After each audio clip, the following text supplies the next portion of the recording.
You're listening to the Diagnosed podcast, where every diagnosis has a story, and every story deserves to be heard. From survivors to loved ones, we explore the journey together with your host, Albano. All of a sudden, I noticed that, I couldn't get up and spend that much time in the kitchen to prepare foods.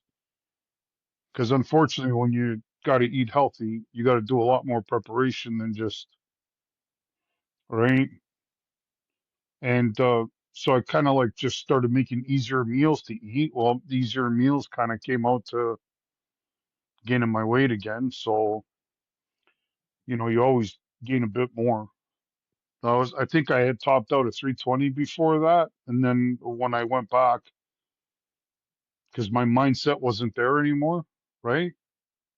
I was kind of concentrating on my back and everything. And then I went up to 330. And then, Wow. like, every time I go camping and I take a picture, I look at myself. It's like, that's not me. That's not me at all, So right? you That lost how much? 65 pounds? for my operation, yeah, I'd lost 65 pounds. I was hoping to get to Oh, like right two. now, I mean, Now I went down from 330 to 285. So, or 285, 286. I was kind of in the middle around there. 55 So pounds. yeah, Good. Good for you. yeah, yeah. So I mean, feeling so much it's better, a lot better more to, energy. yeah, you're going to feel better all around. Yeah, yeah. We had on someone I know. I don't know if you listen to him, but Dr. Saif, we had him on. I don't know if you I caught it. listened to a little bit of it. Yeah, at the beginning we talked a little bit about martial arts. That was his background, but then we got into Right. nutrition and things like that. And this is one of the things that's up his alley, is just specifically targeting or dealing with people who have specific issues and then targeting those directly. And that's what he's really good Right. at, through nutrition and different Yeah. foods and vitamins and supplements and everything like that. Yeah, Ah, he's okay. awesome.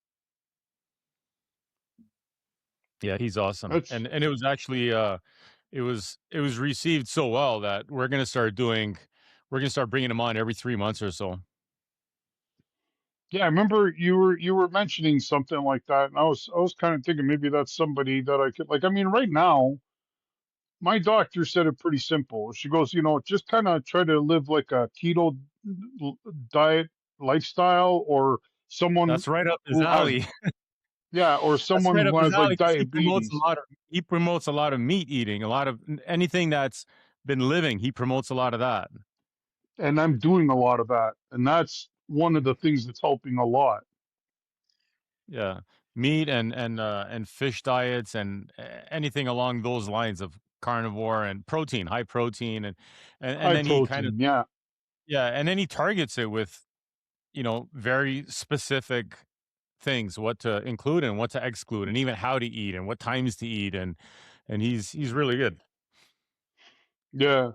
So like the last time I did pretty much like a straight up carnivore diet, and things were going pretty good. I Nothing like the once I went into ketosis, like the pounds were just shedding off, right?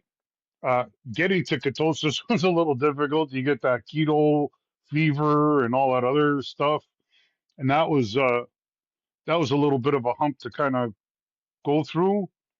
And for a little while, I had that sugar craving that Great. was just a killer. But once I got over it with finding other things that I can kind of replace that craving, I didn't do bad with it. Now this time around, I kind of changed it up a little bit. It's mainly uh, a carnivore diet, but I'm adding like other things in just not to make it boring. But I'm Right. adding them in like in a timely fashion so that like I have a steady stream of like staying in ketosis. And then, I mean, if I eat an apple once a week, it's not gonna ruin my me losing weight, right? Because already losing this much weight has already promoted in my mind like to be moving, to be more active. And because now I'm not carrying that extra 50 pounds, 45 pounds, which is like a sack of potatoes, right? Yeah, I'm sure with your with the health issues that you have, I'm sure. I mean, I want to get into that actually, some of those health issues that you have, but I'm Yeah. sure that losing weight will probably even help that as well. Yeah. So I've spoken to a couple of guys online that are like, well, one guy was a boxer and or still is a boxer, and he's got myasthenia gravis. And then there's another guy who's like I guess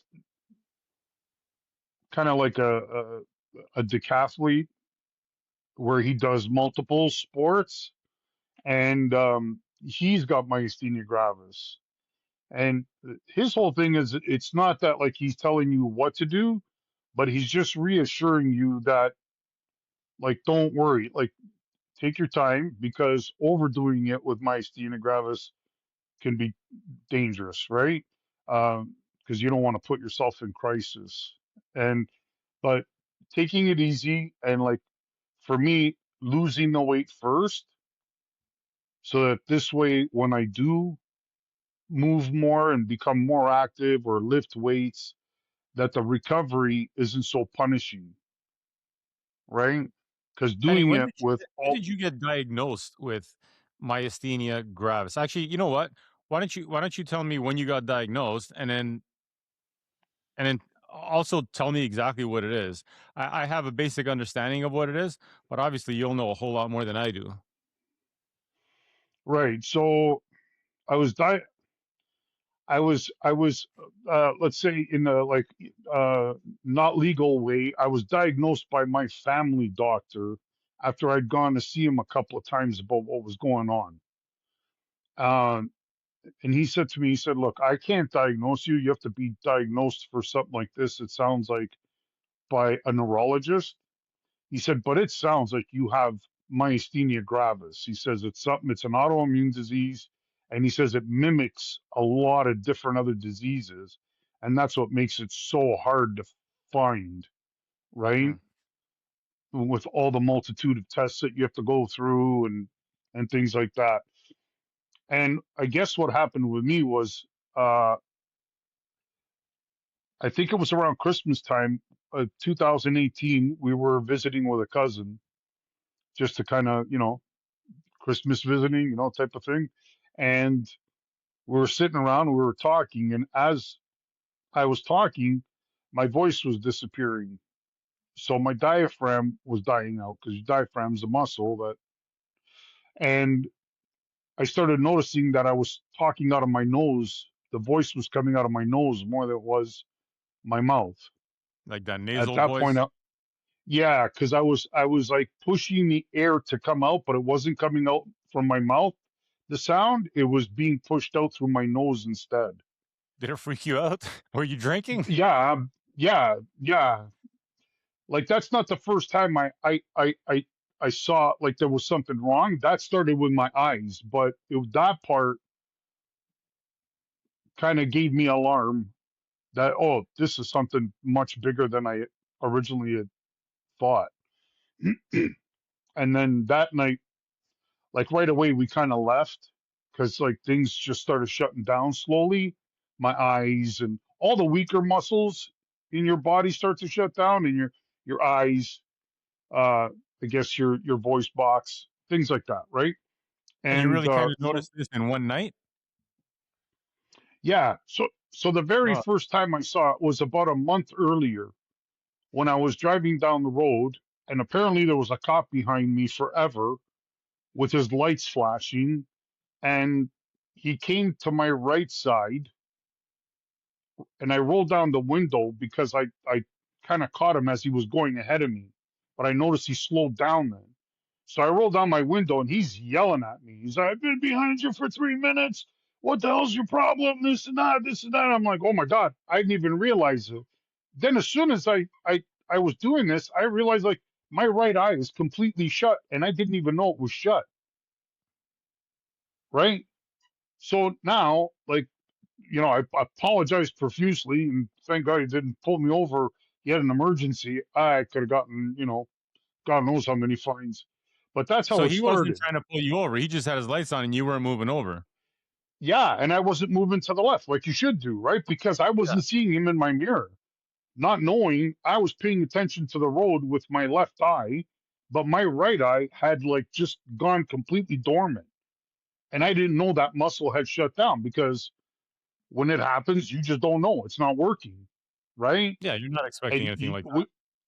yeah, and when you finally figure it out, as you're trying to force your eye open, you realize like your eye's not opening up, like your eyelid's not going back, right?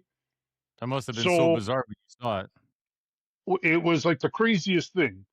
And so right away, as I like pulled over carefully, uh, I did actually all my drop offs that that morning. But by the time I got back up to the 401 to get to the shop, I was literally going up the highway with my eyelids being held up like this, because now So the it went to other the one was other eye too. closed. Oh Yeah, wow. because now the other one was closing. So I was like literally holding my eyelids open. I phoned my wife. I said, "You got to meet me at work because there's something really strange going on, and I won't be able to drive home because I can't see anything. My eyes are shutting." So she takes me to the hospital, and the first thing that they said was it was Bell's palsy. So they said, "We're going to give you prednisone." So it just turned out that prednisone was the perfect thing to kind of help you at the beginning for both of them. But when I went to my own family doctor 2 weeks later, when it was coming back, he said, if it was Bell's palsy, your eye would actually stay open, not shut. He said, your face goes down. He said, but it's very common for people with Bell's palsy that when they go to bed at night, they got to tape their eyelid down so that it stays shut, which I wasn't aware of any of this. So uh, he says, he looks it up and he says, I think you might have, because I had been talking to him about like fatigue over the last little while and all these little other things that were just kind of nagging that weren't kind of going away. And he says, "Oh, you're maybe you're sleep deprived, and because you have sleep apnea, this and that." And so I was just taking it for whatever it was worth. But then when he said, I have myasthenia gravis," he said, "You have to see a neurologist." And he says, "You have to see him as soon as you can see them." So he actually got me into a neurologist the next day at 4 o'clock, right? And I went to see this neurologist who was right next door to South Lake Hospital in Newmarket. And he said, "Look," he said, "I don't know what kind of a doctor you have, but the guy is a genius for him to even come up with this assessment." He says, "But I'm going to send you out for certain blood tests." And he goes, "When we get those blood tests back, um, uh, they will determine if that's what you have." So I said, "Okay, that's fine." Uh, in the meanwhile, on New Year's Eve, after that visit to my cousin's house where things started shutting down, I was pretty much like couch ridden for a couple of days. And Not on New because of Year's your eyes, Eve, because of fatigue. sorry, You were shut down not because of your eyes, because you were fatigued. like literally fatigued to the point where like getting up was just not an option, Hmm. right? I needed help. I didn't have the muscle power at all. Then it started to affect my lungs, and my wife noticed that I wasn't breathing right. And she called the neurologist, and he called back right away. And he said, go straight to the hospital, take him there, come to my office next door. I will have a letter for you to give them at emergency. Right. So she took me there. And the first thing they did was a CT scan to see if my thymoma if I had a thymoma and I needed a thymectomy because it was secreting like a fluid, right? So they did that, and then right away that kind of confirmed the myasthenia to them. And get them. And sorry. And so they said, will schedule you in for a thymectomy, and so that's uh, when I had it removed. But before that, um, When you say you had it removed, I had what removed? so when you're born, you have this thing called a thymoma, and it covers basically, the chest of the baby as your baby. And what that is that's your basic initial um, uh, uh, your body's way to fight any kind of that's your immune system when you're a baby, right? This thymoma works as your immune system because you've really not been exposed to anything before that, right? So you haven't built up an immune system. As you grow, this thing just kind of shrivels and then does nothing. It just kind of sits there like a dead grape on a vine, right? Oh, And that's so interesting. that's what happens. So in our case, people that have myasthenia, it starts to secrete a fluid, and this fluid travels and covers all of your muscles, right? And as it covers your muscles, what it's doing is it's putting a barrier. And so when your brain sends the signal to that muscle to activate, so naturally blood would rush to that muscle, it's not getting the full signal. So as you go to use that muscle, it's actually shutting down instead of being turned on. So if you were to start swinging a hammer, I'm sure after you know the first three swings of a hammer, all of a sudden you can't hold the hammer anymore. You can't swing it anymore. That muscle's died out in front of you, and your hand can't hold the hammer, so it's probably swinging behind you now. And so basically, that's what happens. You start shutting down. The only thing that brings your muscle back is rest and good rest, not you know. So in the mornings, you probably feel at your best when you So first this get. myasthenia, it happens later in life then. No, You said no. no, really? Well, For you, it I did. got it late. I got it later in life, but I've talked to people in Facebook groups and Reddit groups that have. One kid was diagnosed at the age of 7. Uh, it happens more to women than men. They find.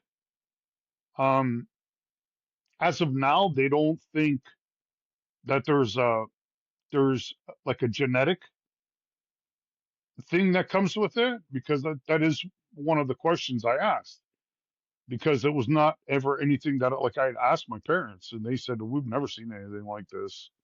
Nobody in our families ever had anything like this, and And the so doctors confirmed that there's no evidence of it being genetic. yeah, she said at this point, like when I was talking to her back then, what is this, like 6 7 years, 7 years, um she had said, as right now, from what we know, it's not something that's genetic. um but they learn about things all the time, right? So that may change in time. um I have spoke to people and listened to podcasts from other doctors like throughout the states and things like that, where they may have a theory depending on like your past life, like what you've done so far in your life, that maybe it made you more susceptible to getting it or what have you. So there may be a tie-in with something, but I'm not too sure, because I've met all kinds of people from all kinds of walks of life around the world. I mean, like I've met them online, like not that I've Yeah. physically met them, Yeah, but I fair mean, enough. we all share the same thing, so we all try to kind of support each other, uh, one way or another, because it's a scary thing to get, right? Like as far as you're concerned, that's it. Your life's done now, no matter what So, anybody tells you. Danny, quick question. Um, you said that the only remedy is rest. There's Yeah. nothing else they can do. Like you can't treat this with diet. There's no surgeries. There's no medicines. Well, no, like at first, when you go to the hospital and they tell you about it, and like of course, if you go to a hospital and they just because you're in the emergency, they're not going to set you up with probably anything but like a prednisone until you see an actual myasthenia specialist, like a neurologist. So Right. I got lucky, and I had been talking to the president of the Myasthenia Association of Canada, which he put me on to the specialist at Toronto General, Dr. Vera Brill, who's a brilliant, brilliant person, and she is like one of the leading doctors in this field. Um, and I said, okay, that's great, but I don't know how to like just go see her. He said, leave it to me. I'll get you a referral to her. And he got me to see her. I talked to the original, um, uh, doctor, and he said, you know what, this is great. I'm not offended in any way. He said, this is actually, you're going to go see someone who's way better for you than I am, right? Yeah. So you basically went from your neurologist to a specialist in this field. Yeah, like she writes a lot of the papers on this field where people would learn from. In at Toronto General, she has a whole crew of doctors underneath her that are learning and that work in this field, and they're all great as well. So she's the one who actually started me on my first, uh, let's say, the you know I guess the medication that they had at that time uh, it was more for people who have had organ transplants, where they got to give you something to help your body to receive and to acknowledge like whatever organ it is that you're transplanting. Because when you get myasthenia gravis, one of the first things you learn is that your body now is fight combating, like your immune system is combating your body at all times. And regardless if you're sick or not, your immune system is in high gear constantly. So what they're trying to do is they're trying to make it so that your body accepts everything instead of fighting it all, right? So between like things like prednisone, which are great for it, but it's also very dangerous for you to take long term, right? There's diabetes, all these things that it can cause. Um, and then they start giving you like other pills. The other thing is that they're not sure how your body's going to react to it. So no one myasthenia gravis patient starts off with or ends up with the exact same prescription and the amounts.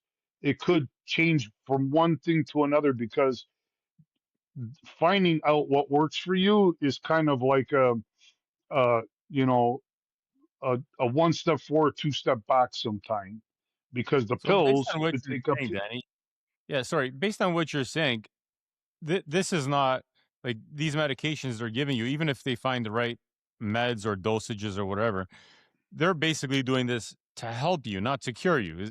Is that correct? No, there's no cure. There's Yeah, no so they're cure doing for it to myasthenia okay, gravis. so they're doing it to make it your quality of life a little bit better while you're Manageable. having. Yeah. Right. Yeah. So Okay, they're got just it. trying to make your life manageable and for you to become strong enough that you can start to move and have some type of life. Some people do very well. Like some people, when they get like the thymectomy, they come out of it and they do very well. And that's pretty much all they needed, with maybe some like the odd medicine to kind of. Me, I came out of it well, but then I just like kind of took a dive, and we had to like ramp up medications right away. And this took to get the right mixture of medications took about 2 years, because you'd be doing good and then all of a sudden you'd fall back, and so I was basically bedridden for 2 years, where When you I say couldn't. bedridden, you're bedridden because you're tired or Yeah, because your you're muscles just are like, just not moving?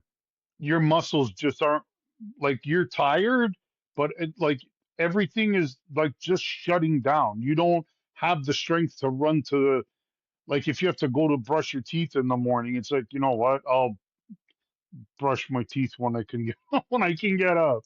It's like right now I can't get up. Like, you don't know if, like, you're gonna fall and then you're gonna be there for the rest of the day, right? Uh, it's just that's the situation you're in. You've lost all control of everything now, And you don't right? know when it comes There's on.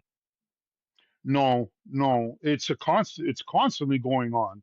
It's a constant thing. It's not like you're living with this, right? So, I wouldn't suggest, if you had this, to go swimming in the ocean, because It's funny you say that because that's where my mind was right now. Like, are you getting on a motorcycle? Are you swimming in the ocean? yeah, That's like I that's was where my mind was right now. at the beginning, I read so many stories that, like, literally scared the hell out of me, because it was like a lot of people were writing a lot of negative stuff, and it wasn't so much full of groups that had positive things to say, or even just like positive feedback, right? So that's why at the beginning it was such a scary thing. It's like, okay, well, that's it. My life's done. I'm dead. I'm gone, right? I'm going to sit here as a lump. I'm going to eventually stop breathing, and that's it. My wife's going to be husbandless, which that'll probably make her happy, but whatever. That's for a different podcast. And yeah, but then, you learn differently. You learn differently that everybody's going through their own journey with this, and it's just a matter of, like, just trying to help people as much as you can with, even if it's a good word, or like, don't worry, everything's going to be fine. You know, I think one of the biggest things at the beginning was, so control. We like to have our life in control, but once you've realized that you no longer have control of what's happening right now, maybe Now one day you're at you the mercy will. of it. You're at the mercy of this thing, and you don't know when it's gonna, like, just, okay, well, that's it, we're done. I'm tired. I want to stop breathing, or I just want to. My legs are gonna just shut down, and halfway up the driveway to go get your mail, all of a sudden you can't make it to the end of the driveway. Now you're stuck there, It's and it's almost like, so it kind of paralyzes you. yeah, oh yeah, yeah, it paralyzes you, your life, your family, the whole 9 yards, right? How do you plan how do you plan physical activities around this? Like, how do you plan a None, vacation, or how do you plan none, a weekend camping trip or something like that? You're just basically at the mercy, you know. absolutely none. So at the beginning, I tell you, when I thought I was feeling better, because what you're thinking in your mind and what you're physically able to do are two completely different things. You might in your head say, like, oh yeah, it's no problem. So I don't know how many times my wife and I bought concert tickets, and then, like, we had to give them away or just not go because the day of, it wasn't your day to move. It just wasn't your day, and you didn't have a say in it, And because it's you that don't. random.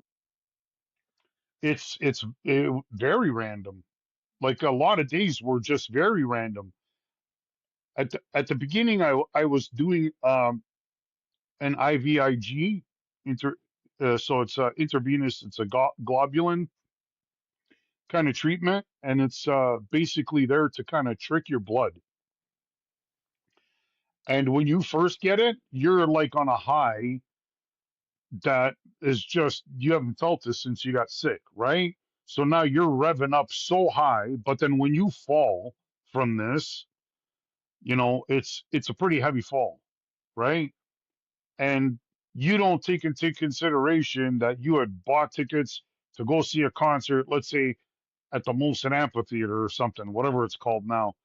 Well, you know what? You got to park kilometers away, or a half a kilometer away, walk all the way there. Well, you can't even make it to the end of your driveway. You're going to walk to the amphitheater? You know what I mean? And even if your wife is nice enough to drop you off at the door, and then she's going to go park and walk all the way, Well, you still have to walk all the way into the stadium. It's like it's just a no. It's just that's it. Like you're any kind of plans for going camping, for doing whatever, they're just right now, they're not in the plans. We learned that the hard way, right? And yeah, even like at the beginning and even today, like heat does not mix well with people with myasthenia gravis. So I love summertime. And if it wasn't for having a trailer, like later on, when when I was well enough to at least get in the car and drive there, at least if worst came to worst, I could go sit in the trailer with the air conditioning on, and it would kind of save my day, right? Because if it was like a sweltering hot day, forget it. You're again, you just don't have the. Our sponsor for today's episode comes from Audrey Souza, a licensed insurance advisor dedicated to helping families stay financially supported through life's toughest moments. From life and critical illness insurance to long-term financial protection, Audrey works with clients across Toronto and Southern Ontario to create personalized plans that bring peace of mind today and security tomorrow. You can learn more by reaching out on Instagram at Audrey Souza Insurance or by email at audrey.souza@dfsin.ca. That's audrey.souza@dfsin.ca. Because your family's future deserves more than what ifs. So this disease, it acts up more in the heat than it does in the cold? Yeah, that's what a lot of people find. So a lot of people like suggest those jackets where they you could put them in the freezer and you put them over top of your like some people will try those if they want to go out and mow the lawn in the summertime or what have you, right? And I guess they work. I don't know. I never bought one. I kind of figure, well, I don't want to mow the lawn that bad. So uh, I just kind of kept with it, and we just kept adjusting my my medication until we found something that was at the time, you think to yourself, okay, this I feel great now. Like I from where I was to where I am today, because for every little step that you take that's a positive, like you're so grateful for it, right? So for that time being, you say to yourself, okay, I'll take this and I'll learn to manage like this. And then as that time kind of goes by, you start realizing, okay, you're not exactly where you want to be. And all this time, my doctor keeps saying, believe me, stop eating carbs. You're going to see a difference. Stop eating carbs. You're going to see a big difference because carbs are a huge enemy to autoimmune disease, right? And for the first little while, it was like, okay, I'll get to that part. Let me get to the part where I can even go to the kitchen and make dinner, let alone worry about what I'm going to make for dinner, right? So, uh, eventually they got me and I was able to do stuff, go out, spend a weekend away from the house, not worried that I was gonna end up in a hospital somewhere. Uh, Is that where maybe you're like at now? no, today's a completely different thing. Today I'm on a drug called Vivgard. It's the first medicine actually made for myasthenia gravis. Oh, wow. Yeah, and I started this August of last year. It was okayed. It was given a thumbs up, green light from the Canadian government this year, this last year, and I am actually the first person in Canada that was given the green light for help when it comes to paying for drugs like this because they're quite costly. And even though the pharmacy takes on a lot of the cost, it's a very, very steep bill. So is this out of pocket for you, or the government's helping you with this? No, no, the government's helping me with a bit of it, and then Toronto General is helping me with a bit of it, and the pharmacy themselves, they said that if you let us distribute it to you, then we will pay the last little bit that's left over that's not paid, right? So Like you're you're the guinea still pig for this talking. drug. Well, you know what? Like I was supposed to be in the testing phase of it, and the people in the testing phase of it were going to be given the drug after that. But the problem with that is I don't live in Toronto, so I'd have to like go all the way to Toronto, drive downtown, and just to get like a shot, or because it's a 1 hour injection intravenous, and then get that, and then go home, and then go back again. And there was three parts. There was either uh, you know uh, you were taking the drug, you weren't taking the drug, and the other one is that they didn't know what you were taking. So they had to see how you were going to react to. And they said you have to go off of the drugs you're on now to do this test. And I was like, that's impossible for me to go off of these drugs and then drive to Toronto. Or even if I lived in Toronto, would I even want to even contemplate getting off of these drugs? I don't know if I want to go back to the point in my life where I didn't know if I was going to breathe or whatever. So I said, no, you know what? I'll pass on it when they pass the medicine. You know.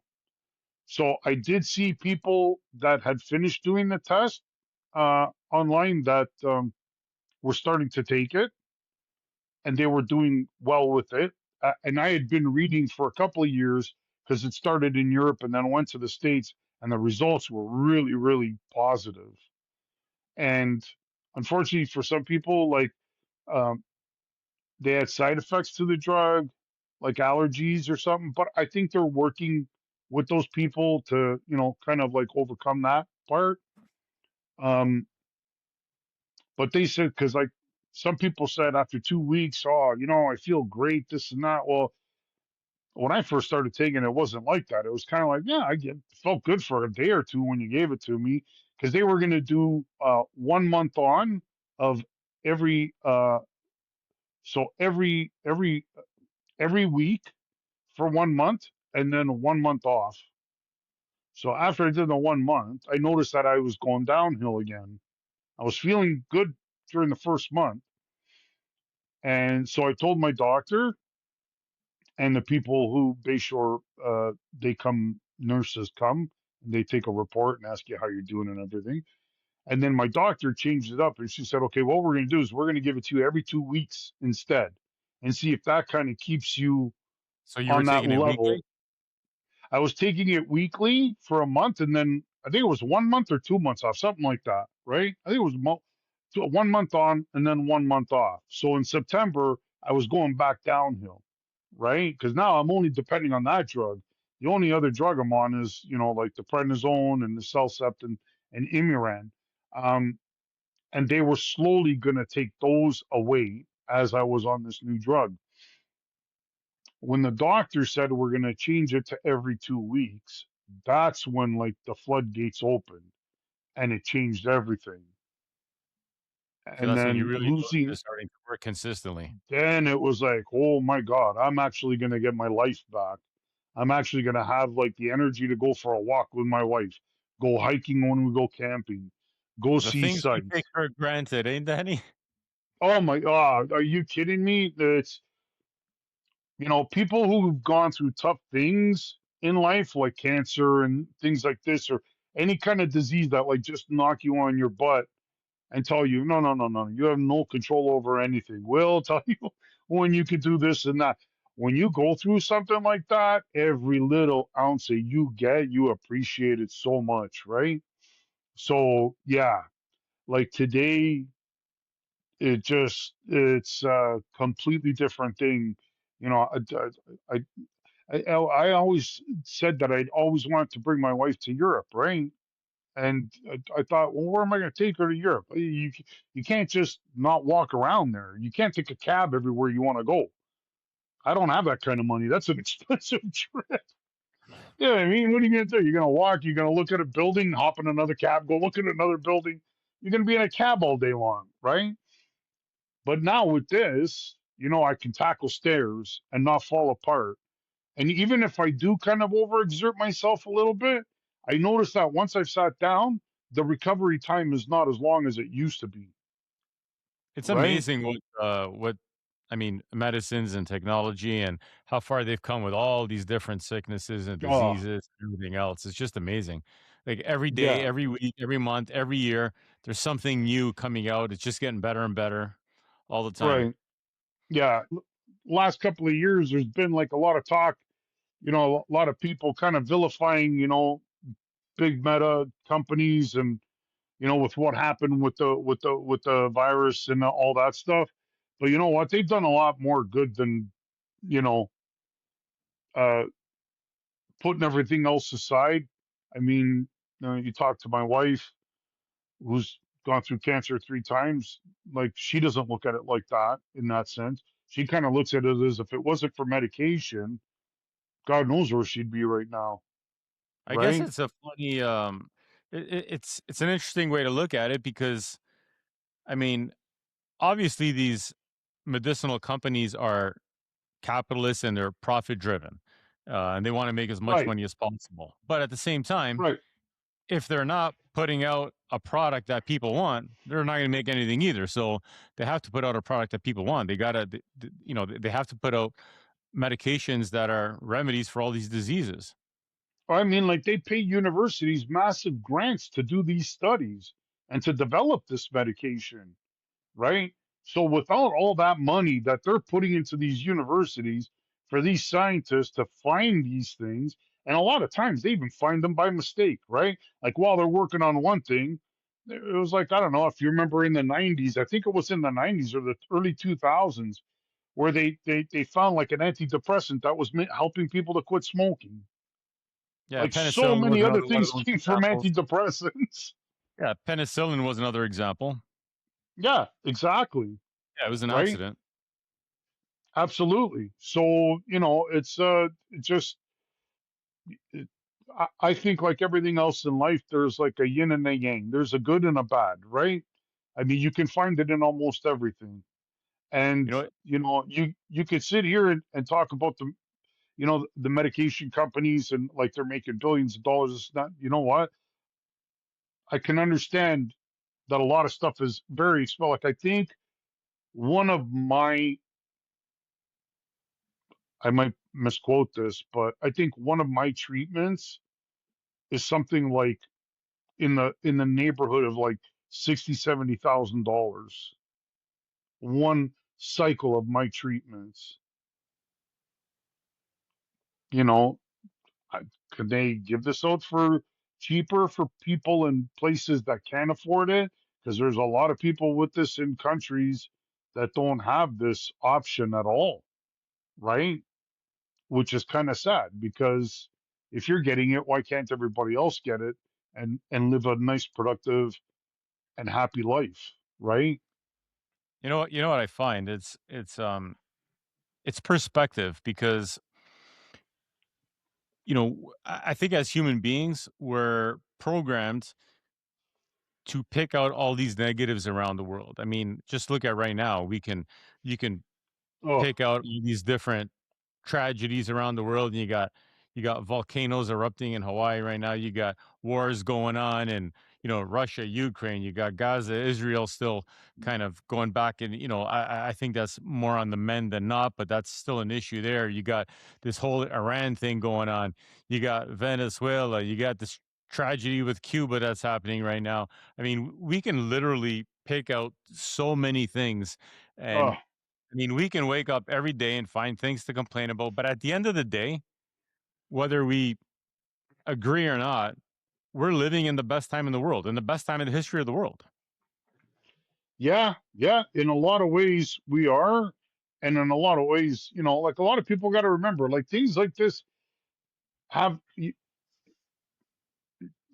like it's like that boom, bust, and echo. The world goes through these things a lot. They seem to have, like I think we're like a society of people that have like amnesia because things happen, but they don't look back and say, "Oh, but this has already happened before," and we're just kind of going through another speed bump, right? The world doesn't revolve around you and your house. Outside, things have been happening for forever, forever. It's been like things like this that are going on around the world. They've been happening forever, right? And as for the world with its storms and this and that, like, and its volcanoes, I don't know. I don't know if people are tampering with things or whatever, but all I know is that volcanoes have always gone off, and you know, Yeah. you, like it's just nature. It's just Earth doing its thing, right? I don't know if people are getting involved a little bit too much in stuff, but because I only know what happens in my house. That's Yeah. all I You really know know.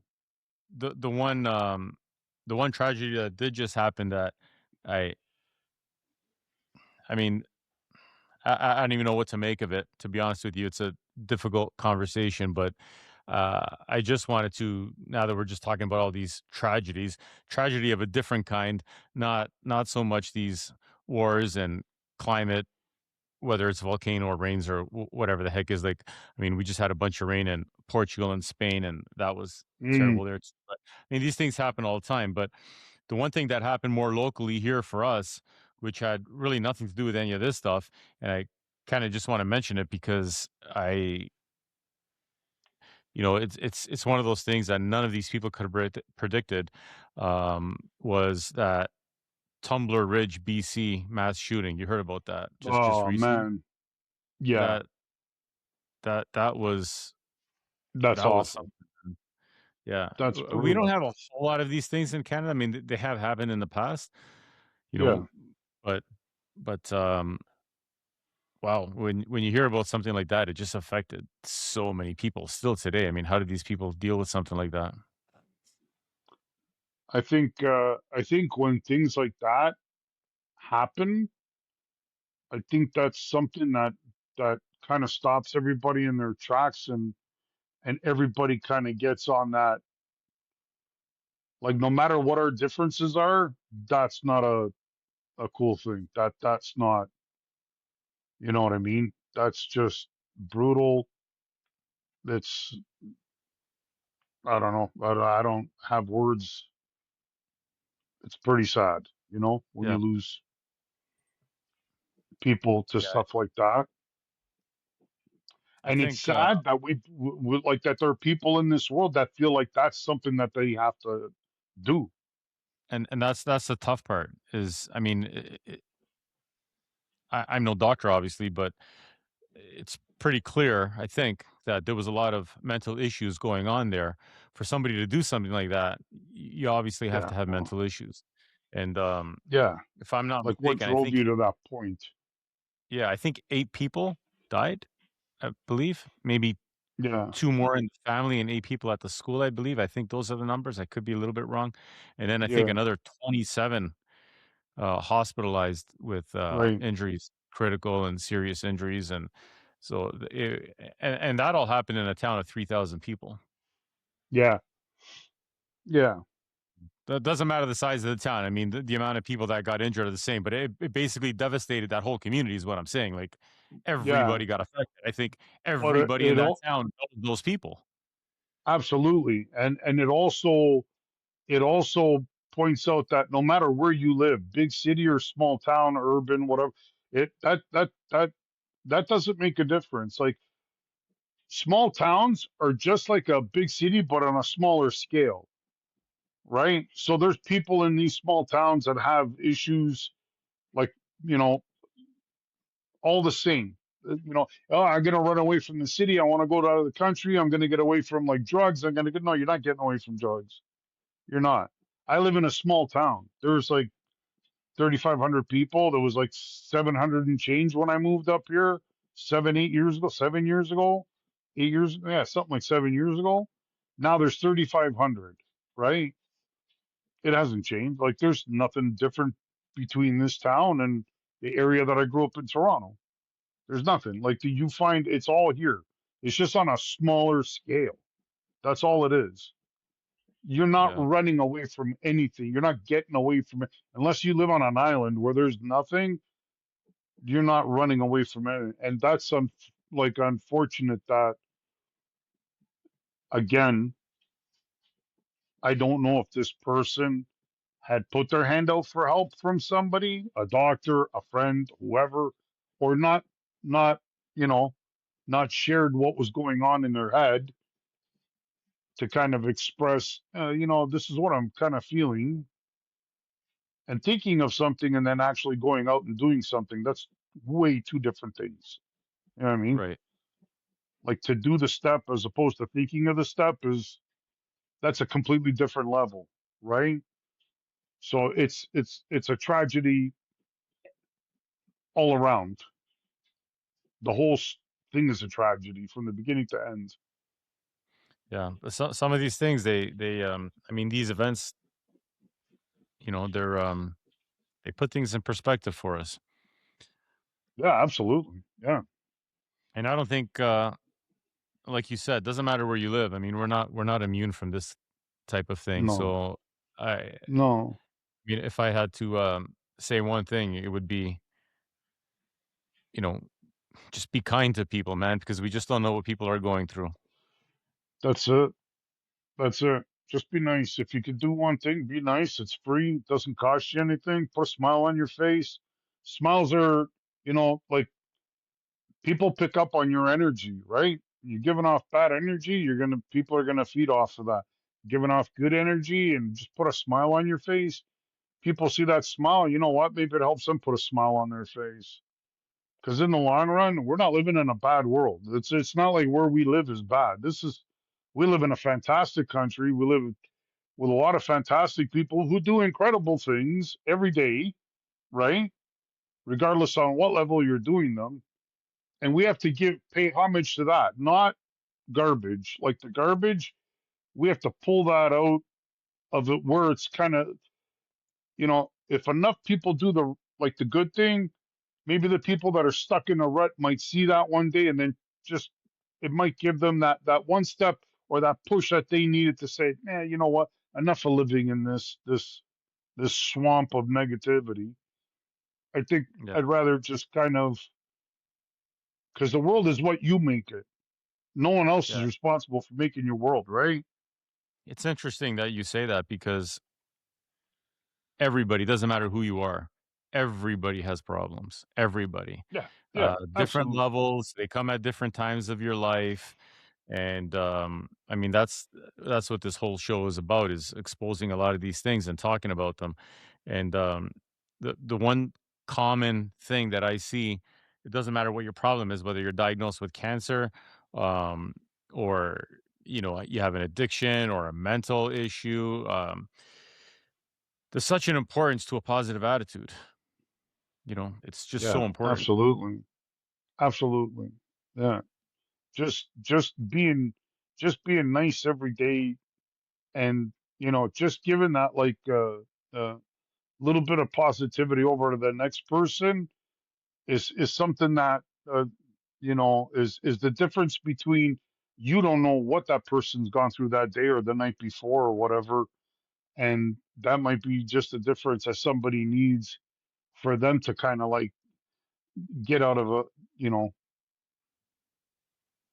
I just like I noticed that a lot of people today and since COVID, they're pretty snappy at other people, right? And when realistically, they probably don't even know why they're being snappy about anything. I think like just the being shut down and shut into the house for a little while, even though we didn't experience that here, like the city did, like bigger, more prominent, populous places had these issues because up here there's not enough people at that time. There wasn't enough people to get sick. I mean, if somebody got sick, they were sent to a hospital, and that was it. Like, and maybe like the odd people that had like these bush parties up here from time to time, but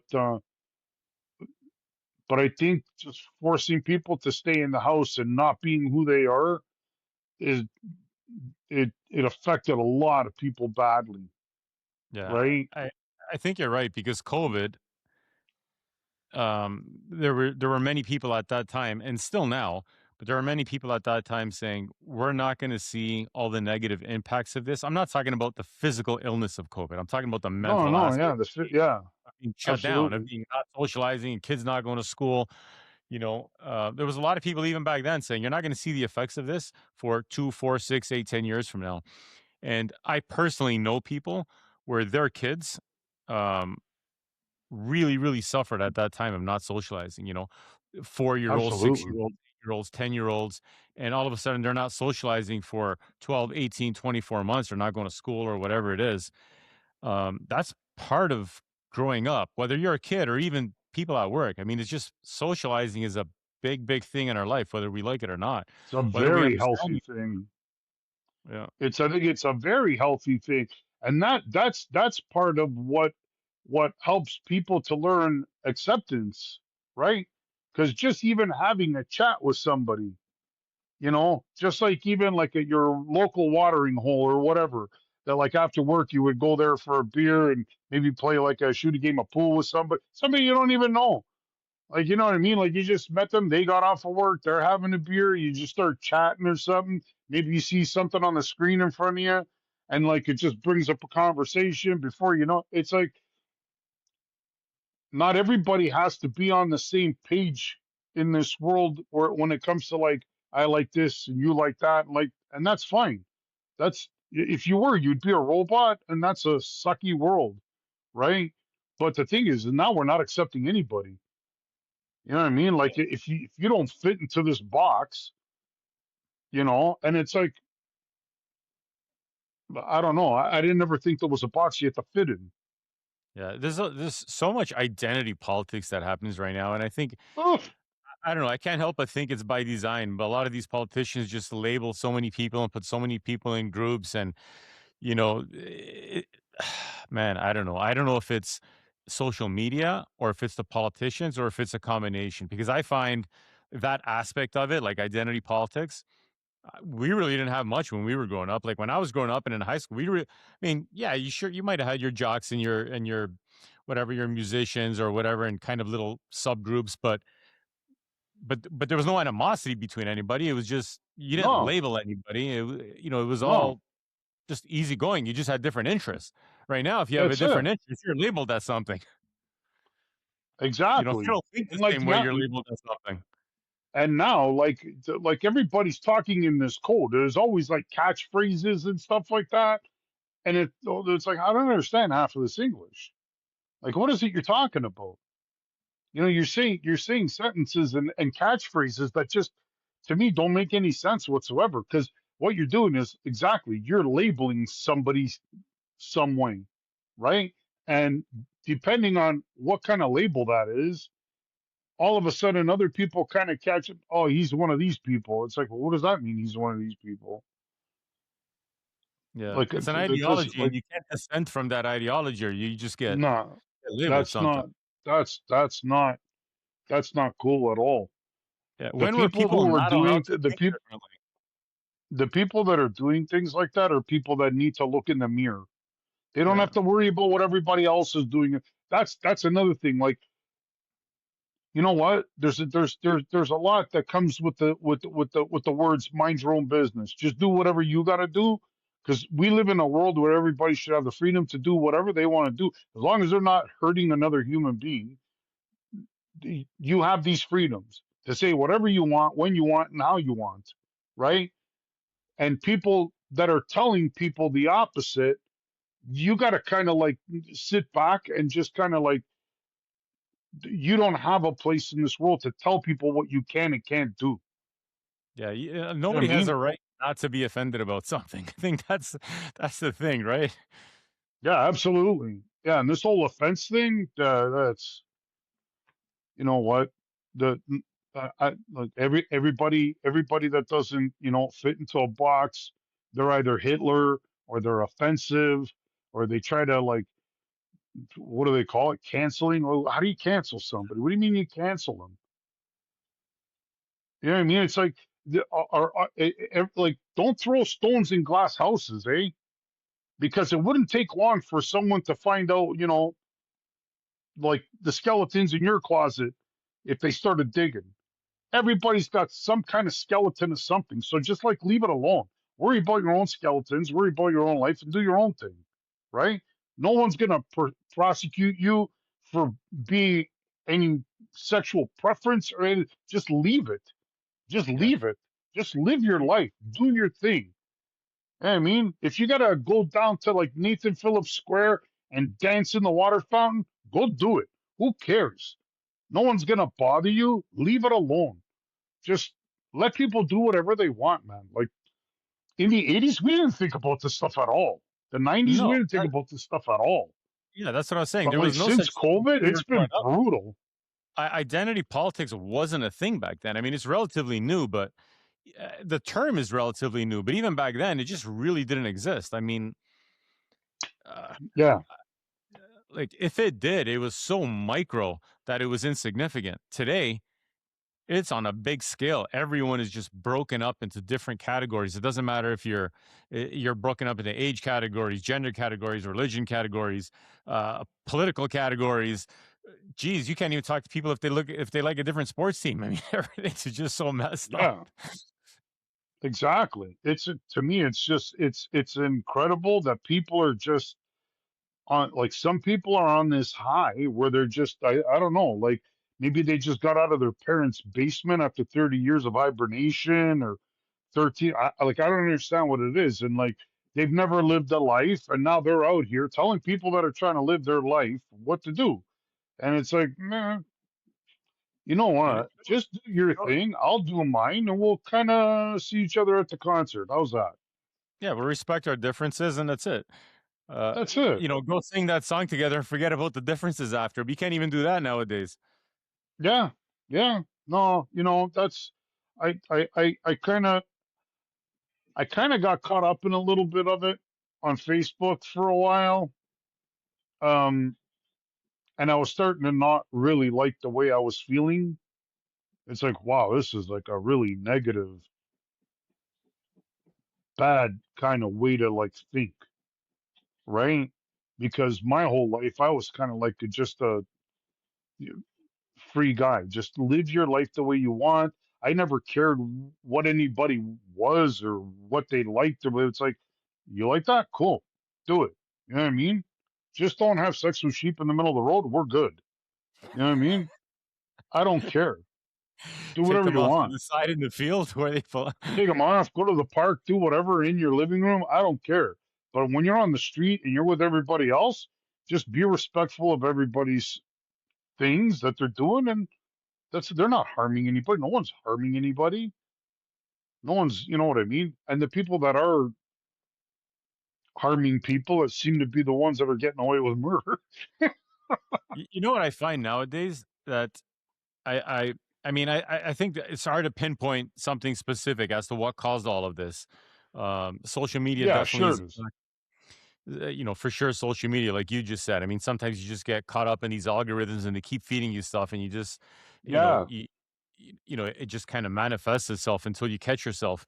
But the one thing that I do notice a little bit of, or I would probably say a lot of, is younger adults when they go to university. At one time, I really believe that universities were there, and when we were young and people would go to university, the whole thing about university, the whole persona of it was to teach people critical thinking, to teach people to yeah. be, you know, um, it was Debate. to teach you. It was to teach you how to think. They challenged you on how to think, and I think Right. today a lot of them are teaching you what to think. And if you even disagree with that, you get labeled. So it becomes very Yeah. difficult just right out of the gate. Yeah, absolutely. And for some reason, these are people that wield like some pretty powerful, like they have a lot of power with the positions that they hold. And unfortunately, there's a lot of professors that, they're hoping one day I mean, it seems to have kind of like started going the other way now, right? Like this whole, I think people kind of figured like this whole woke kind of thing is like just okay. People got tired of it real quick. You know, you had your time in the spotlight. You figured out that it's not working, right? Just let's kind of revert back to just letting people be, letting them do whatever they want to do with their life, and let's not judge. We're not here to judge anybody. We are nobody to judge other people. Like, why are we even bothering to judge someone? Like, like the way someone looks, or the way somebody has tattoos, or if they don't have tattoos, or like you prejudging somebody's life. You don't even know that person. Just because I wear a Niners jersey, it doesn't mean that I'm, you know, whatever San Francisco is all about. I have no idea. But you just can't look at somebody and say, like I remember I used to hang around a lot down on Yonge Street, right? I used to love taking the subway down, going down to Union Station or starting up at Young and Bloor, and then just walking because there were so many great stores there, right? And not corporate stuff, just like mom and pop or privately owned places. And you could spend a day walking up and down there, right? And I remember there was a place called Evergreen. The sign said Evergreen in the front, right? I know it. And you remember, yeah. I don't know if it's still there because I haven't like kind of hung out at Young Street and God knows how long, but I remember everybody that like was always hung out in front of there was all dressed up goth looking, right? Before this, the neighborhood I grew up, there was nobody goth. Like nobody dressed up all in black and this and that. That was the first time I ever saw that. To me, that was fascinating. I thought that Yeah. was like, oh, this is awesome. It's like something different. You know what I mean? It's just like it's stuck out of the crowd, right? And I never even thought to look at it like, look at this guy. He looks like this. He looks like that. It's like, I don't know. To me, it just looks like a guy who's living his life and he wants to dress the way he wants to dress. I don't know what it means. You I know, don't know if there's when I any was any when I was in high school, we had a group of people that dressed goth. I mean, it was all black all the time. Everything was yeah, black, from uh, black lipstick, black nails, everything was black, black clothing, docks, right, everything was black. And I mean, I went to a Catholic high school and we wore a uniform and still there was people that were 100% goth and you could yeah, see that they're goth, right? right, And it was so bizarre because so there was a whole group of these people at school. They were all friends and they kind of had their own clique. Um, I mean, they had the same interests, so obviously they were friends. And when we would see them or walk by them, always found it interesting, a little weird for me, interesting. And I thought, all right, they're doing their own thing. But then I ended up going on a school trip to Boston for, I think, 5 days. right, And one of the people that was goth, this girl, she she was on the trip with us. And we became friends because there was only, I don't know, a group of us, 30 of us or whatever it was. It was a school bus or whatever it was that went right. down there. Everyone kind of hung out and got to know anybody because now you're in a much smaller group as opposed to 2,500 people in the school, right? Right. And all your regular friends might not all be with you. Yeah. Exactly. And you're making new friends, meeting new people, hanging out. And the one thing that I still remember today that was a great lesson is that I started associating and hanging out with this goth person. And we almost ended up becoming best friends after. Like, it was just great. Like, you just get to know people. They just think a little bit different. Maybe they dress different or whatever it is. And But that's it. Yeah. underneath it all, it was that very first day. I remember she took out a loaf of bread and some Nutella and started handing it out to everybody. And away you go. It was, yeah, it was just crazy. It was so interesting. Yeah, like what we are on the outside might be a reflection of some of what we are in the inside, but it's not everything we are in the inside. And that's why it's like to judge someone on what they look like, because if that was the case, everybody from the Gap wouldn't have a job. So it just, it, you know what I mean, right? It's like you look like a mannequin all the time. Okay, well, whatever. It's just, that's why it's not, to me, it's not cool to just judge people on just like what they look like, or for any reason. Just let them do their thing. And I don't know, like in school, I had friends that were jocks. I had friends that hung out at the rocker like section, friends who hung out in like I just hung out with like a little bit of everybody, and it's like everybody was interesting. And to just shut yourself down and not open yourself, like, this is an incredible world we live in, and there's a lot of incredible people, and just to like stop yourself from meeting someone just because you're prejudging who they might be, I think that's a little bit feeble-minded, to say the least, right? Like, you're being very closed in. Like, I understand if you're not someone who's an extrovert, that's cool, be an introvert, but don't judge other people or tell other people what they should be. Like, no one's bugging you about what you're doing, so don't bug anybody else about what they're doing. That's all. I had Just this be guy cool one about the time. whole thing. I had this guy come to my place. He was doing some work at my house. He was an older gentleman. He was in his 60s, Italian man, and Yeah, he spoke he spoke English well, so he had been in Canada for a long time, and but he still had that accent. So he was an immigrant at some point, and we were talking about this thing. I don't even know how it came up. This was a long time ago, but he said something that stuck with me all these years, based on mm, kind of revolving around this conversation. We were talking about something to do with this, and people are different and different cultures, and I'm not exactly sure how the topic came about. I mean, he was probably 30 years older than I was at the time, and he said to me, "I love people." He said, "I think people are like flowers," and I said, "I've never heard that before." And he really, said, eh? yeah, because he goes, "Flowers are beautiful." He goes, "There's big ones, small ones, some smell, some don't. They're all different colors, all different shapes." And he goes, "And that's like it's like humans. Same thing." He goes, "Humans are like flowers, That's but it. we're all beautiful in our own way." So I remember he said that. And I'm like, wow, I've never heard anybody compare humans to flowers, but it kind of made sense. Right.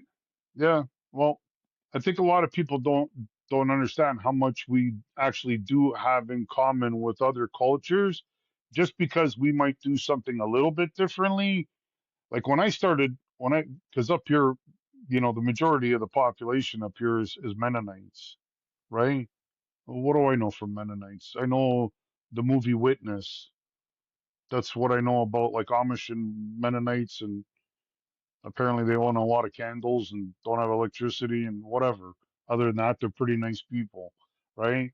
So, again, no prejudging, right? So when I started kind of uh, getting to know a lot of them in the community, a few of them I worked with quite a bit, right?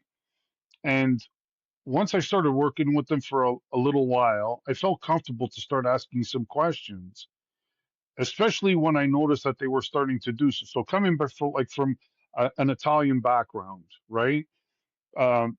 This time of the year, uh, we grew up making sausages and salami, or whatever, So passata.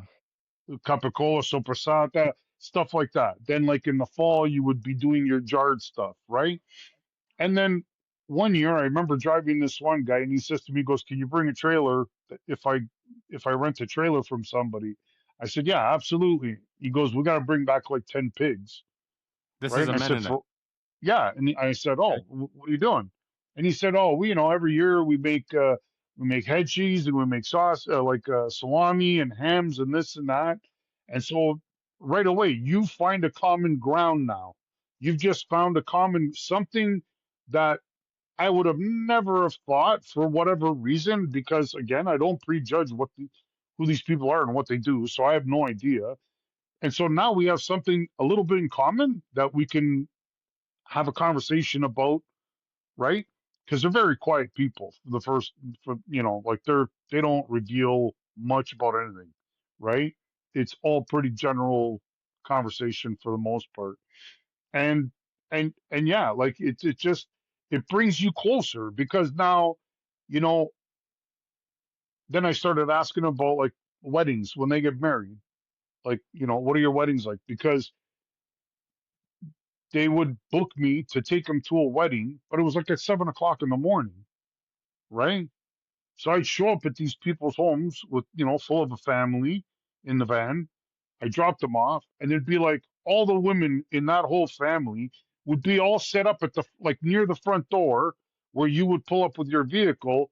Like it looked like a school picture, like a class picture, right? But it was all the women, right? And they wouldn't want to be picked up until 8 o'clock at night. So they'd be there for like 12, 12, 13 hours. It was a whole day thing, right? And then slowly, I would like, you know what? I'd like to kind of maybe go there a little bit early and hang out in the background and just kind of see Observe. what's going on, right? Because people interest me, like, different people interest me, right? I already know what Italians do. We're good. I figured that out a long time ago.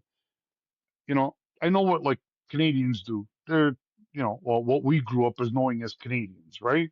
Like my next door neighbors that I grew up with my whole life, they were from, his dad was from the Sioux and his mom was from Montreal, and that was that. So to me, they were Canadian, as Canadian as Canadian it as got. Canadian could be. Generational Yeah, Canadian. French Canadian, exactly. So, uh, so meeting people that are different and people that do things differently, it was just it's always it's to me it's always just been something kind of cool, right? Our street where we grew up, it wasn't like, even though the area was mainly Italian, let's say, but our street had everybody on. Like I grew up with Jamaicans, I grew up with Italians, Canadians, like there was everybody on that street. There was, you'd go to like somebody's house, we'd hang out, like a couple of people in the neighborhood had a pool, right? And we'd go hang out there. Of course, all the kids would go there in the summertime. The mums from like a few of these families would kind of always be around just to make sure everybody was good. And like sometimes, like you'd go to like the Indian kids' house and you'd go have lunch, right? And like you learned about their culture and what they eat and stuff like that. And that was cool. Like to me, it was different because it's like, okay, you didn't have a big bowl of pasta sitting there, but there was a big bowl of rice in the middle, and then other stuff that you could have, right? So to me, I don't know, like I don't know. I wish there was a lot more of that, like curiosity, and I know that there is a lot more of it. Like I know that like there are a lot of people who are, and you look at it when you look at the city of Toronto, you could see the multicultural and how people, have taken on and fall in love with other people's, like other nations' foods and stuff. I remember when I first started cooking for a living, like the spiciest stuff you'd find in restaurants was like celery. You know what I mean? It's like we didn't have that. Like there was a little bit of Italian, and there would be like the odd mom and pop, maybe like a Portuguese guy here, but he was, everybody was kind of hidden. You know what I mean? But then like once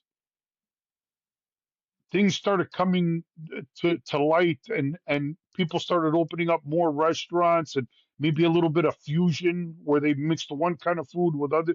Now you go to Toronto, you can find anything, and it's absolutely delicious. Like you could eat anything you want. And if you go to like a true place where like the family runs it type of deal, you're getting a good meal. And yeah, I think it's because to me, the thing that ties everybody in the world is the kitchen table, right? The table where we all eat. That's the familiarity for everybody, where everybody sits and has a good conversation, has good laughs. You know what I mean? Like food just brings the whole world together, I think. Yeah, Right? it's funny because we do. I mean, I think everybody has prejudices, but you're right. There's a lot more that can connect us than Yeah, separate man. us. And I think when you start looking at different Absolutely. people and different cultures or whatever that Yeah. subdivision might be, at the end Yeah. of the day, most people are kind of the same. Brother, I There's remember one day out, probably a lot more similarities than there are differences. then there are differences. When you break it Exactly. down. I remember being in school. I decided to kind of leave the kitchen for a while, and I got into computers. So I started taking a microprocessing course and stuff like that. And the guy that I was sitting to, he was from Iran, right? He was from Iran. And over the time that I was taking this course, me and him became like pretty good friends, right? Like, better than acquaintances, stuff like that. But he still had his and I had my this guy over time was telling me the story of him escaping the country with his mom to get here, to get here. Okay. People have to understand when you fight that hard to get here, you're not coming here to be a pain in the ass to people. You're coming here because you just want a better life. You want to maybe get an education, or you coming here to so that your kids can have a better education. You know what? I'm all for that. If Canada gives you that, and you know what I mean? That's what Canada's all about. Our parents did the same thing. They left their country to come here to give us a better life. You know Yeah, what? every Persian that I know or have met over the years, Persians are just great people overall. I mean, Absolutely. listen, like everybody else, I'm sure you got a bad one here and there, but Persians, they're always in a good mood. I mean, they're just great people. Absolutely. And when I when I saw that protest in Toronto was it yesterday or something? I saw Oh, pictures of it. have you seen that? 300,000 people or My so? God, that was amazing. That was amazing. And it's like, you see, and right away, I go back to the guy that I met. I go because to me, he was a representative of that country. Like to me, like that's a guy, like, because he was the nicest guy. We'd go out for a beer every once in a while, grab something to eat, after school, right? And like this guy, like, I didn't know many Iranians before that. Like, for whatever reason, I just never met a lot of them, right? I did after, I did after that, but I never I never met one that I didn't like. And that's why, like, when 9/11 happened and all this other stuff, like all these stereotypes, hey, you got to stop that. That's got to Yeah. stop. This this walk or march or whatever it was, whatever you want to call it, that happened in Yeah. Toronto a couple days ago. Estimates were 350,000 people. I saw one clip online. It was a Persian guy, local guy, Toronto, and he was inviting everybody out there, and he was saying, he was saying, unlike some of these other marches, he goes, we're going to be completely welcoming to everybody that comes out and wants to support us. We won't cause any trouble. We won't cause any problems to anybody. And he goes, and we're just there for our cause. And there's going to be no inconvenience to the city of Toronto or anybody else. I think they took out a permit and everything else. And listen, good for them. I respect them if they're doing that. If they're causing trouble, it's different, but they had no intentions of causing any trouble. No, they And I just don't think there wanted, was any. like they just, they want people to know what's going on. That they want, hoping that they get support from people outside of their community, which I think a lot of people. Listen, man, war's not good for anything. The only people getting rich off of war are old rich white guys or whoever that run all this garbage. But other than that, the people who are breaking their backs every day trying to raise a family and pay the bills and have a roof over their head, those are just good people like everybody else that just they want their homeland to be secure for their families that are back there. Like, if you saw Iran back in the 70s before the states changed, their leadership because they were worried about what was going to happen with the oil, it looked just like Ontario in the 70s. If Yeah, not I think a even lot of people don't realize that. like even higher class. It's the same thing when you look at Cuba. Cuba was the place to go to back in the day. Now you look at it now, it's like it just became a shame what happened because of leadership, right? Yeah, People took yes, on a people simple. got greedy. They took all the money, left nothing for anybody else, and let the country slowly deteriorate. While Yeah, a you have a simple country Google search. of beautiful people. Sorry, what's Yeah, that?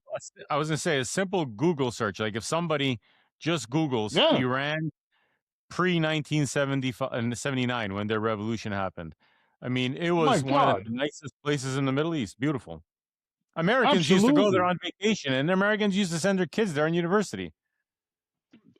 You know what? Cuba, high class and borrow shoes, the biggest stars around the world used to go there to gamble and watch, like they had some of the greatest jazz clubs in that country. Danny, And we know. We all watched Scarface. Was it uh, Scarface? yeah, but I mean that was in Miami. That was Miami, but like Was it it's Scarface just that a they went, or is shame. that the right movie? No, no. You know what I'm thinking? Godfather. That's what I'm thinking. Oh yeah, Godfather. Yeah, there Godfather, you not go. Scarface. Yeah, Scarface, Montana Scarface. came from Cuba. He came from Cuba, Yeah, but exactly. I'm thinking, Godfather. The When they Godfather. started, Yeah, yeah, when they started doing, what is the Godfather 2 or whatever it was, or 3, right. when they started doing business in Cuba, and you got to see that whole Cuban, Exactly. I that mean, Cuban.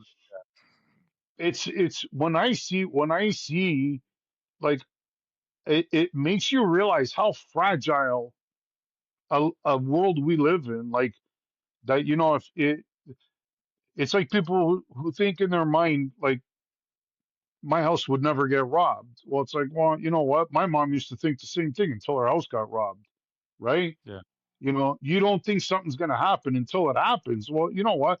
I'm not saying that you should sit there and worry about your house getting robbed, but don't ever think that nothing's an improbability. Like yeah. Freedom that's is just just one generation away, right? Like from losing that's it. freedom. Exactly. And So, people have got to kind of pay attention to that stuff a little bit more than what they do because no, it would never happen here. Yeah, you know what? It could happen anywhere. Believe me, it could happen anywhere because it's not a quick process, eh? It's a slope. Like you, you get into the fabric and you slowly kind of like weave your way through it, and then eventually, while everybody's still asleep because they've had too many carbs and watched too much television, and before you know it, everybody's popping their head up and say, "Hey, we're here." You know what I mean? And I don't know. It's happened to other places that used to have a beautiful lifestyle. Don't ever say no. Yeah, well, Lebanon was another one. I mean, Yeah, Beirut was the Paris of the Middle East at one time, and then obviously, so I mean, listen, it happens to so many different places. So it's like you said, we have to learn history to prevent it from happening in the future. And right. for me personally, I think one of the most important things when voting for your political leaders, I don't want to make this too much about politics, but uh, the one big thing on the ballot for me all the time is freedom. Like once people start wanting to take away your freedom and be more in control of your life, Yeah, that always scares yeah, me. yeah, It yeah. just always And scares to me. and to me, you know what? Like I'm uh, from a young age, I was always interested in kind of watching whenever like the time was like when they were rallying for votes and this and that on television because the vote was going to be coming up and they were starting to tell their what like it didn't take long for me to kind of catch on to this way like every 4 years I hear this thing about education jobs like that just became like an old story. It's like mm, you know what, I'm not buying it anymore because you're just selling the same it's just snake oil, right? But you're just selling the same story every time, but every time if you really stand back and you look at it, nothing's ever really changed. I mean, education's always been in the problem that it's been in, like the jobs of okay, like it might spike up or it might go down a little bit from time to time. There's ebbs and flows in everything, but you could always find a job in Canada as long as you weren't looking for the president of GM. You could find a job in Canada, right? That's why this whole thing about like the immigrants coming over here to take jobs and stuff like that. I'm a little bit like kind of like I don't like the way they handle it because they've made it so that now companies can actually just hire them knowing that like some of their salary is going to be paid by the government, Yeah, right? there's so much politics to this kind of stuff. Yeah, It's all and that's the kind of stuff you come here because you want to work and you want to have a good life. That's fine, right? But now, if a company can just fire whoever they want just so that they can hire them, so that they don't have to pay them the full amount, well, that's number one. You're gonna bring somebody here that's gonna be already down on the food chain because you're giving them like next to nothing to work, right? And Ontario and Canada is not a cheap place to live. So you're already putting this guy just as much struggling as he was back in his old country. So I don't understand how far, how many strides you made by coming here to work. You're not making as much. No, if you came here and you were making no money at all, that's a different story. But I don't know. That's something. I think there should have been more thought behind it than just, yeah, let's just, you know, because to take jobs from Canadians, but they're saying that Canadians don't want to work anymore. So I don't know. Yeah, well, I don't know about that. But you I know don't what? know. Um, I was just thinking on Saturday night, so this past Saturday, I was at you might have heard me talk about it on here, but I was at a cancer fundraiser, and I've been going to this thing for Oh, it's called the Valentine's Day. evening. Yeah. Yeah, yeah, and it's called the Evening of Hope, and I've been going for many years. I've talked about it on here before, and I had a conversation there with somebody that I know, and this just came to mind right now because you and I are talking, and this just popped in my head. So I was having this conversation with somebody that I know, and I know the family very well, and he's been struggling with addiction, and he's on a list right now to get into into rehab Mm. to go help. So I just want to, I mean, talking to you right now, I just found it fitting because we had this previous conversation Yeah. before, Yeah. and you and I have known each other for many years. So I just wanted to, knock on wood and, wish him all the best in his journey. And I hope that, Is he in a you safe know, place while he's waiting, or yeah, yeah, he's in a safe place. I just wish him well, and I really hope that things turn around for him, and he comes out on the other side like you did, But yeah, right now absolutely? he's in a safe place as far as I know, and hopefully he gets the help he needs. And I just want to wish him well and bring some positive energy his way. Yeah. Yeah. I would wish him anybody who's an addict that needs help all the best. And you know what? Take all the information that they give you and do something with it. Like it's good information. It it'll open up your eyes to a little bit of who you are and why you are the way you are, right? And knowing that, that's a lot of help to kind of get you to, that journey of now, okay, who am I really, right? Yeah, it's with your like in your specific case in your life, how do you think that you would deal with, I'm gonna pronounce it again, myasthenia, right? Is that how you Yeah, pronounce it?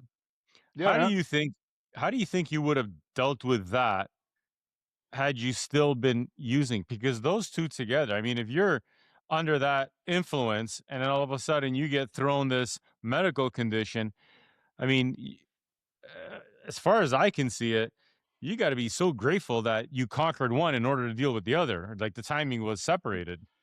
Yeah, I think if I was in like the depths of my problem with my addiction, I don't know if I would have been in the position that I am because I didn't have the structure in my life that I have today, right? Today the structure is what has kind of, my wife, my family, I have that, the support group, the whole nine yards, that I think just changed my perspective on everything, right? Yeah, Maybe it's back then funny. I wouldn't even acknowledge it. Yeah, it's funny because again, these are just one of those things that we take for granted. And having that support, that family, that whole, you know, uh, Yeah, that combination of that family unit, sometimes we don't realize it, but they're it's a natural support system. absolutely. The rooms, like the CA meetings, the NA meetings, or sorry, the AA meetings. because there's a lot of people who don't have families, right? Like we're lucky. We have people in our lives, like there were people in my life that kind of distanced themselves because of like the things that I was kind of going through, and that's fine. That's whatever. But in the long run, I put myself first into the family of like NA and CA, like Narcotics Anonymous, Cocaine Anonymous, Alcoholics Anonymous. I put myself in that family because I didn't want to go back to my family yet, like my direct family. I didn't need them to see a guy that was like halfway through a job because, it's the old story: show me, don't tell me, right? So if I wasn't ready to show my family, I wasn't going to say anything yet. So it was the support of like those people first that kind of taught me how to start the journey. And then once I was on that actual journey, then I kind of like started slowly kind of, you know, uh, engaging with my family, my direct family, my mom, my dad, right? And my sister and stuff, even though she was not even living in Canada at the time. But uh, then I figured, okay, I can walk through the door knowing that that there's something that's accomplished, right? There's something that's like, there's a tangible start to something. It's not like, oh, I'm 2 days clean and whatever. 2 days, it's a big thing for the guy who started the first day, but to a person who hasn't experienced that life, 2 days is nothing. That's change, like a penny in a bucket, right? So to go there with something substantial, like a year or whatever, now you could talk with a little bit of confidence, right? And they can see the difference in you. So having them slowly come back and everything, but a lot of people don't have that waiting for them, right? Like they could have been, like they could have been like, just shunned from their family for any reason. Like maybe the family found out. I met a lot of people that were in the gay community that they fell into that life because their family just pretty much kind of like, disowned them. Oh, how could you do this to us? This, that, the other thing. It's like, well, what did they do to you? What did you threw a human away because you think they did something to you? They did nothing to you, right? But they have to like now make you know, hopefully make a family of support, be it through like the meetings with sponsorship, whatever, somebody who can kind of guide you through the way and be now your support. And a lot of times these are lifelong friendships with people, right? Hey, this So speaking of support, myasthenia. It's got to yeah, be a pretty rare disease because I don't know anybody yeah, else that has it. Is there yeah, it's a support group? yeah, there's a support. Yeah, there's association, the Myasthenia Association in Canada. Here they're out of, well, they used to be out of Markham. I don't know if they're out of Markham anymore. When Cowan used to be the president, uh, I no longer know who's associated with them because uh, once I started getting the help that I needed, I started dealing with people in social media groups uh, because those are people that I found that were kind of looking for, like, they were where you were at the beginning, and they have a lot of questions. Sure, they're confused and they're frightened.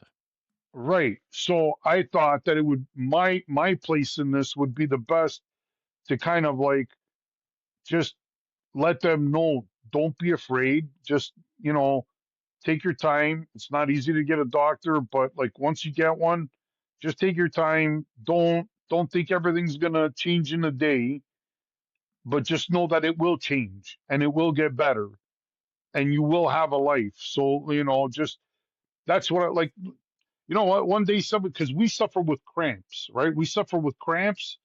And even though a lot of doctors say that the pains that we have nothing to do with myasthenia gravis, but for whatever reason, a lot of us complain about the pains that we have because like you're constantly in pain, right? And we get these horrible cramps that just hit you all the time. So years ago, I had read that somebody said, try drinking pickle juice, right? And so I thought it was crazy, but I went to the fridge, I grabbed a jar of pickles, and I started drinking pickle juice. And since that time, my cramps would disappear for like 6 months at a time, right? And no more than 3 months ago on Reddit in the Myasthenia group, somebody was saying, I tried everything I could possibly try. I looked online. What can I do for these cramps? They're horrible. They wake me up in the middle of the night and this and that. And I said, pickle juice. Well, the next day, he was like, buddy, you were my savior. He says, I would have never thought it was pickle juice. So that's the whole thing. It's just like little things like that, just to help someone how someone helped me, right? Just to give back a little bit, right? Yeah, it's nice to communicate with people that are experiencing the same thing or that same disease or sickness, because even though you might have Yeah, support yeah. of your family on a certain level, they can't really help you, on another level. And relating to people that have that same sickness, you have that common experience, and it's easy to have Yeah, those conversations. absolutely. Yeah. Yeah. Like sometimes people just want to vent, right? And that's fine too. Let them vent and, just sometimes I leave like a little message like, do your best. Have a great day. This is just the beginning. It's a long journey, so don't worry. But and sometimes I write nothing because just people want to, like, they don't know. They're confused. They have like a million different things that they want to talk about, and at the same time, they don't even know what it is, right? And they admit that they don't know what's going on. Like they're just, like you said, afraid, right? It's just the one of the first days that I got onto like a Facebook group for Myasthenia Gravis. One of the first posts that I ever read was like, my husband died last night, and it started like this and like that. It threw me off an edge. As soon as I read that, I just went over an edge.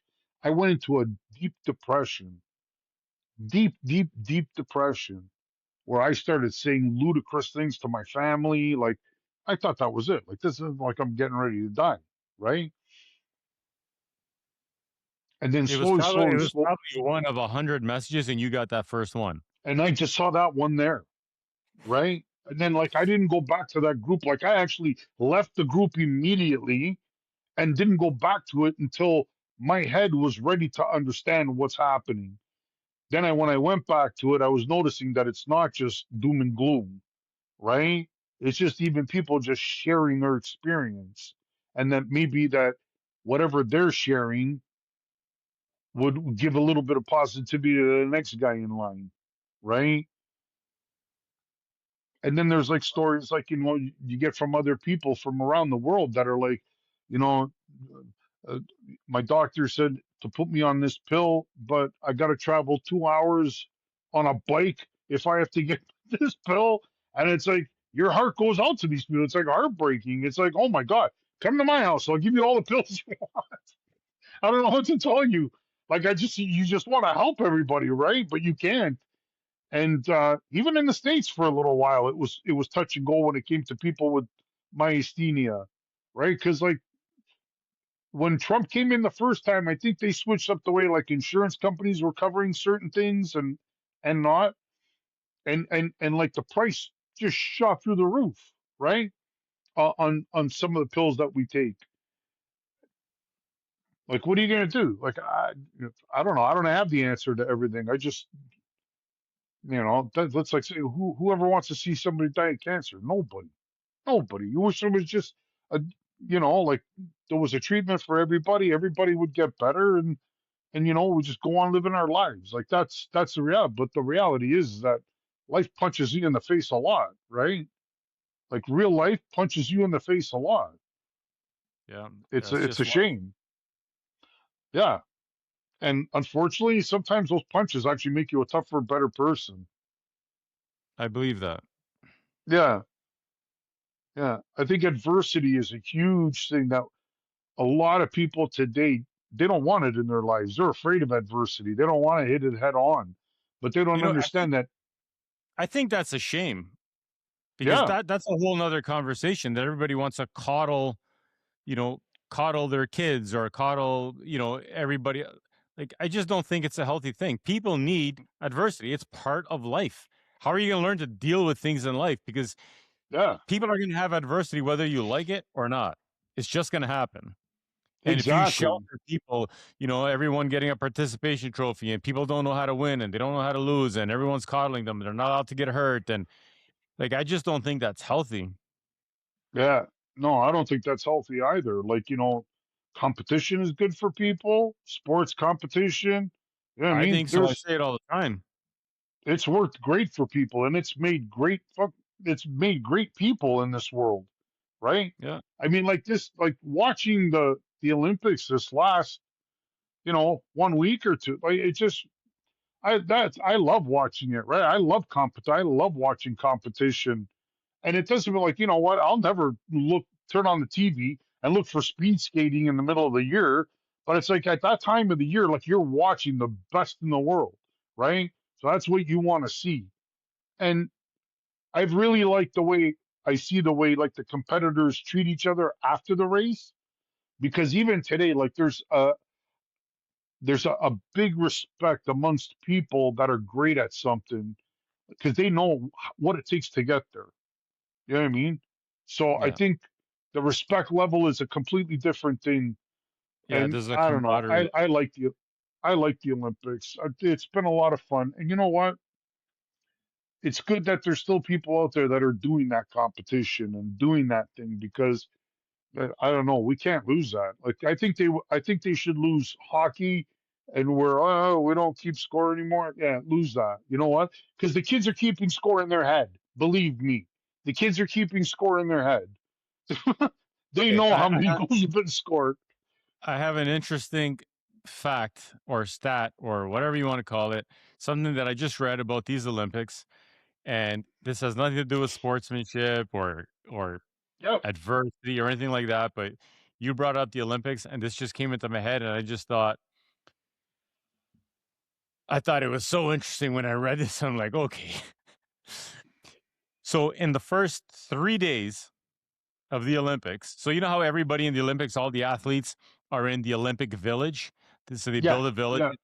It's kind of like a residence for all these athletes. There's thousands of them, and Yeah. they're all in this. Just like a university has their dorms and stuff. Yeah. Right. So in the first 3 days, maybe you heard this, in the first 3 days of these Winter Olympics in Milan, they ran out of condoms. Do you know how many condoms were provided to them by the Italian government? How many? 10,000. That's a beautiful thing.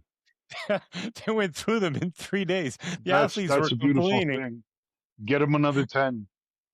Get them another. If that's what the Olympics is doing, that's what we need in this life. We need more of that, not See, the they're other. bringing countries together in many You know ways. what I mean? That's a beautiful thing, man. Honestly, when we're in the midst of a world that's fighting, knowing that people are making love in between us, that's what we need to hear more of. Or Yeah, just having a good time. I just, I think I read that somewhere. I read an article That's and it was pretty just, cool. Yeah. yeah. But Yeah. It's a good story. anyway, I you like know that. what? On that good note, why don't we call it a day? All right, Albano.